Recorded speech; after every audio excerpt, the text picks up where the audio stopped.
Porgio, welcome to another episode. Welcome to another video, all YouTubers out there and YouTube viewers. Today we're going to do a legitimate review of a post scaling between Erza versus Zoro and the death battle that's coming up soon. I think next week from this posting. It's exciting. I personally enjoy both characters. I love Fairy Tail and I love One Piece. They're both incredible storylines. However, I'm going to give you my first note on who would win, and then I'm going to give you the skill sets and weapons on each person's. Alright, on my personal opinion, as I do read both Fairy Tail and One Piece, as the majority of the people who view these types of videos, I believe Zoro has the upper edge when it comes down to this fight. Yes, Erza Scarlet has a lot of weapons, but I'm gonna tell you why I think Zoro makes those weapons useless. So let's get down to it. Erza Scarlet. All right, I did some research on her because I didn't know much about all the armor she had. Now she has quite a bit of armor. Some of them I can't. There was just so much. But she has a lot of armor. The notable ones that are big are the Nakagami armor, the Armadora armor, and I believe Heaven's Wheel armor. Those are the armors she would probably use in this fight, because those are by far her to go in case something f's up.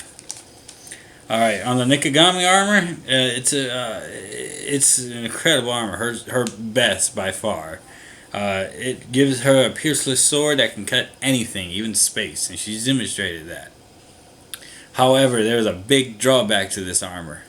It takes a massive load on her magic powers, or her magic, and she cannot sustain it for very long. And when she fought Kaguya, she did not sustain it for very long. I mean, she held her own, yeah, but she can. I would assume she can do more than 5 minutes of the armor before that, and once she consumes it, she can't do much after that.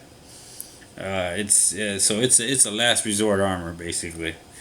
The Armadura armor increases fighting capabilities of all skills: speed, power, durability to defense.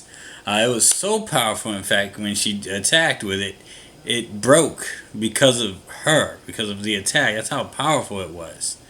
So I don't know if she still has that armor or not. She hasn't pulled it off since.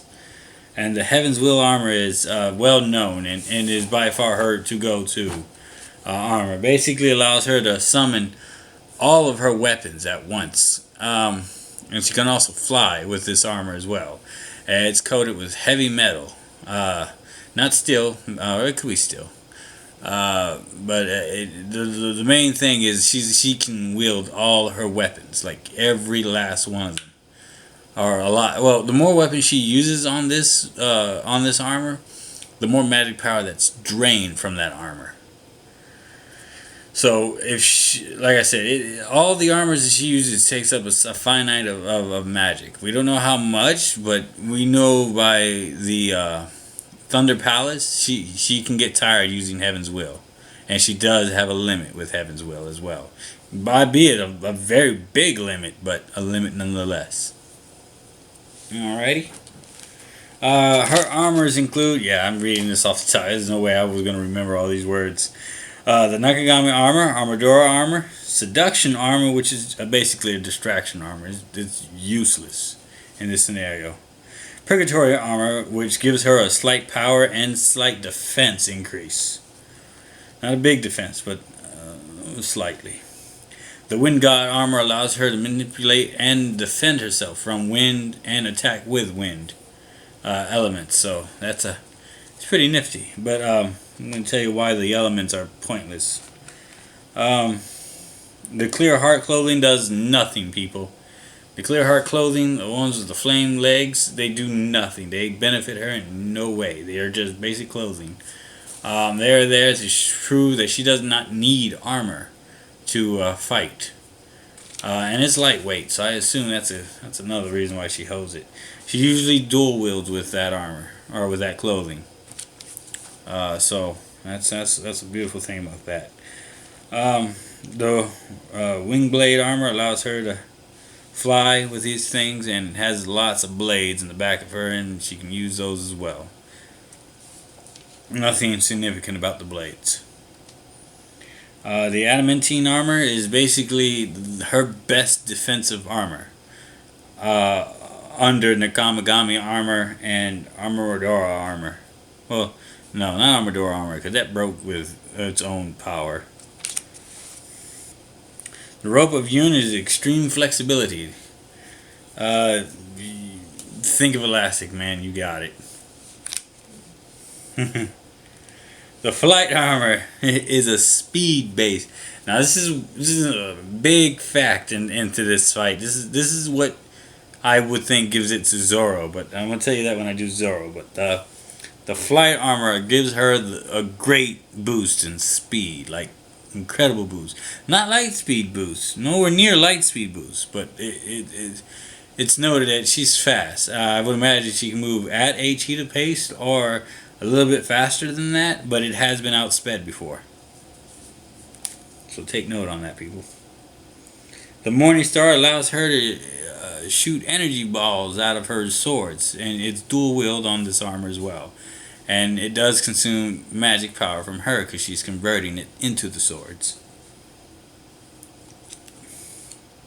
The Heart Crew's armor is her fashion statement. She just wears it because it's comfortable. It's basic armor. Farewell Fairy Tale armor has not been shown to do anything. It looks more decor and formal like than it is for a actual battlefield. So I doubt we're ever going to see that in this episode. And they got the elemental armor: Flame Empress, Ocean Empress, Lightning Empress, Earth, etc. Basically allows her to manipulate that element and defend against that element. And that would be Erza's armory. Erza's magic type is called Requip. Her special magic type is actually called the Knight. It's actually pronounced the Knight. Allows you to swap weapons, armors, and clothes at will. And yes, she can change the swords and combine them as well. She cannot change the clothing and combine the clothing, apparently. We have yet to see her do it. What she has done is use different weapons for certain clothing and change that weapons up, even with that clothing on. So she can do combinations of clothing and weapons switches, but not combining different armors with other armors. I don't know if she's done that yet. Post a comment if she has done that, so you guys can correct me on that. Not entirely sure. It is stated that she has either 100 or over 100 types of armors, and probably as much weapons too. She has so many swords. Oh my god, I cannot list all the swords and weapons she has, but she has a lot. It's scary. She's the reason why she's called Titania or Titania. On that, let's go over some feats. She did destroy a mountain, a small island, albeit with certain conditions. So she cannot physically do it on her own. There's certain conditions that must be met before her to do that, and she also has to use magic to do so. It's not her basic strength. It's a combination of things. She is very sturdy. She can endure pain. She probably can endure pain as much as Zoro can. I am not going to sell her short from that. I know, hey, One Piece fans, you may not like that, but it's true. She can endure. I mean, the battle on the island, the Fairy Tale's Sacred Grounds. You should have told you how adorable she was. I mean, she didn't take something like Zoro, who took Luffy's pain, but she got beat badly and drained, and she still went on. Come on, you can't sell her short. She's tough. She's real tough. This is why I said in my previous video. You don't. A lot of people don't want to fight her for a reason. All right, she is as much of a monster as Fairy Tail exclaims her to be, or explains her to be. On that note, we move to Zoro, or no Zoro. I may be saying that name wrong. Roronoa Zoro. There we go. Roronoa Zoro is the second command of the Straw Hat Pirates on One Piece. He is by far probably the second strongest in the group, under Luffy, his captain. And Luffy is a freak of nature, is what Luffy is. It is said that he is a armament Haki type. He specializes in it. Although his sensory, his observation Haki, he's got a little specialty in that as well, because he can sense his inanimate objects, such as his swords. I don't know if he's sensed anything else, but he's definitely been able to know where his weapons are. And that was post time skip, people. He was doing that before they understood what Haki was.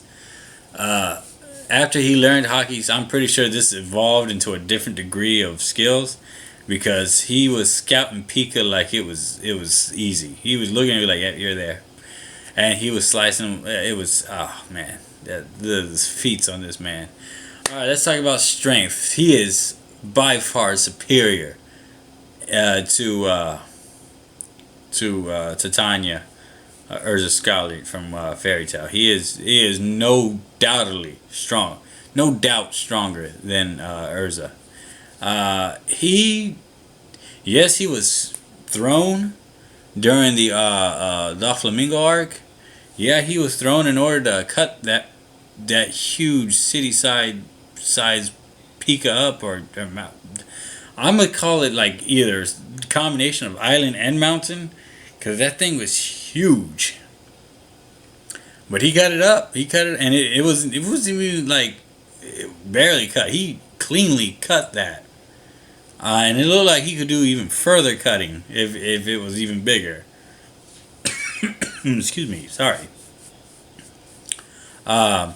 His armament Haki is indeed powerful, as he was able to cut Pika up when Pika was full body armored. So his Haki is pretty strong. It's pretty strong, and he was able to, with some help, I will grant it, was able to. I'm pretty sure he was the majority of that strength to slow down the birdcage. Enough for Luffy to beat Doflamingo. Zoro's speed has been noted to be just as fast as light speed, if not a little faster. He can react to it. He has react to it. When he faced Bartholomew Kuma, I could be saying that wrong, but that's I'm going for, the guy with the pom pom fruit. He was throwing things at light speed, and Zoro was playing bassinet with it, or not bassinet. Zoro was dancing on him, basically, just bobbing and weaving, giving him the robo-dope. And was even able to cut him as well. Zoro is. I'm just gonna call him Zoro. That's a fun last name, but I'm just gonna call you Zoro. All right. His durability has been well documented. He can take a beating. That is no doubt. But let me tell you guys something about the whole him taking Luffy's pain. He did not come out of that on top. No, he was most definitely injured from that. I guarantee you, if there was another threat, there'd be nothing he could do about it. He was out. He was out cold. He did not take it. He did not handle it. He could not handle it. By all means, if it was any bit more, he would have probably died. But you know, he's part of the pirate crew. He's part of the One Piece pirate crew, so he ain't gonna die. I guarantee. But I gotta be honest with you guys. He did not take that. Oh, he took it like a boss, but he did not handle it very well. He passed out. He was done. He was done for a bit too. Well, just a little bit, but a bit. Whereas Luffy would eventually woke up, not as long as he took, but. He could not handle it. He was struggling to stay conscious. You can clearly see he was hurt. All right. So I just had to correct you guys on that, thinking he could take it and do more. Yeah, he did take a beating, but it wasn't before he did that with Kuma. But it wasn't as bad as what Kuma did to him. Well, not what Kuma did to him, but what Kuma offered to him. Uh, so you guys who says he took Luffy and manhandled it, no, he did not. He croaked. He passed out. I mean, he didn't die, but he definitely didn't take it. He passed out. He could not handle it. So that's my personal opinion. Don't say fact, but that's just my opinion on what I saw. Um, Zoro's blades are, and I'm gonna try my hardest to pronounce these correctly. The Wado Ichimonji. That is the one he inherited from his friend. The Sandi Kitetsu, and the Sushi, the Curse Blade. Or is it the Kitetsu that's cursed? Y'all tell me which blade was cursed. I'm not entirely sure. I think it was the Sushi. Sushi. The Shushu? Or Sushi? Or something. But it's his go-to blade. He now favors it over his Wado Ichimonji. Ichimonji. I'm sorry, I'm horrible at pronouncing these things, but I'm trying my best. Uh, he now has these blades after his other two broke. He did inherit one blade, and it was a Wado blade, so it's made from extremely good quality. His armament Haki is probably gonna play a big role in his win, because it is stated by Mihawk, if you ever want to see your blades nicked or broken, you surround it by Haki, armament Haki, which he learned, and now he has a thing called the 100 Worlds Fold, and techniques. That's on top of his already onigiri, his asura, his other techniques that he had that are slashing, and on top of that, he's learned the Phoenix. Oh, he's always learned the Phoenix Pound, but he's evolved it. His Phoenix Pounds is pretty good. An extent to show you how strong Zoro is and skilled, he was able to launch a Phoenix Pound on top of on Fujitoro while he was being pressured by gravity and slammed into a small crater. That Fujitoro said, "Ha, you're gonna be sent there," and Zoro was like, "Yeah, but you're still not gonna stop me." Yeah, which he broke the gravity when he threw it, and it did push him back. So yeah, Zoro is pretty freakish strong. That just tells you about the captain, but we'll see Luffy when Luffy's in a death battle. Though, in my opinion, Zoro hands down wins this fight. I mean, it's gonna be a nice swordplay fight for a while, but Zoro has yet to even shown excitement into a fight. Like, he hasn't taken a bit of it seriously. Like, he was cutting Pika up like he was pancakes. He was like, "There's you a slice, there you a slice, there you a slice." We all getting slices. So there was that. And another thing why I say the elemental armors on Erza Scarlet won't do a thing to him is because he can do Dragon Twister, which is a Pound Phoenix technique, and just probably send most of that back. He can dodge majority of it, if not all of it. And this is where the Nakagami armor comes into play. I believe that's going to be the deciding factor. If he can get around Erza's Nakagami armor, he has it in the bag. And what's probably going to win it for him is him doing 100-fold technique and probably just slicing through all of that. Because he can cut through steel, and he's probably evolved his cutting techniques even further at this point. So that is my assessment. Thank you for watching my video. Like and subscribe. And if you have an opinion, go for it. Like, don't hold back. Thank you. Have a nice Thanksgiving.